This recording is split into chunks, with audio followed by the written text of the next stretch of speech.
തൽബീന. ഇങ്ങനെ ഒരു റെസിപ്പിനെ കുറിച്ച് കേട്ടിട്ടുണ്ടോ?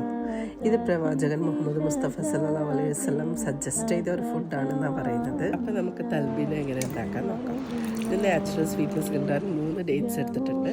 പിന്നെ 1 കപ്പ് ബാർലി പൗഡറിൽ കുറച്ച് മിൽക്ക് ആഡ് ചെയ്തിട്ട് അത് നല്ല ലിക്വിഡ് കൺസിസ്റ്റൻസി വരുന്ന പോലെ ആക്കിയെടുക്കണം. ഇതിൽ കുറേ ഹെൽത്ത് ബെനിഫിറ്റ്സ് അടങ്ങിയിട്ടുള്ള ആൻറ്റി ഓക്സിഡൻറ്റ്, ആൻറ്റി ഇൻഫ്ലമേറ്ററി എന്നുള്ള പ്രോപ്പർട്ടീസ് ഉള്ളത് കൊണ്ട് കുഞ്ഞുങ്ങൾക്കും വലിയവർക്കും ഒരുപോലെ കഴിക്കാവുന്നതാണ്. ഗട്ടിന് വളരെ നല്ലതാണ്. പിന്നെ വെയിറ്റ് ലോസ് ചെയ്യുന്നവർക്ക് സജസ്റ്റ് ചെയ്ത ഒരു ഫുഡാണിത്.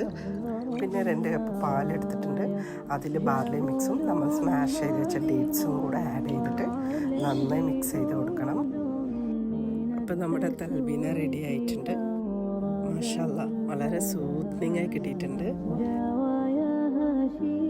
ഇനി നമുക്ക് ഇഷ്ടമുള്ള നട്ട്സും ഹണിയും ടോപ്പിംഗ് ചെയ്ത് കഴിക്കാവുന്നതാണ്. അപ്പോൾ എല്ലാവരും ഈ റെസിപ്പി ഒന്ന് ട്രൈ ചെയ്ത് നോക്കാം.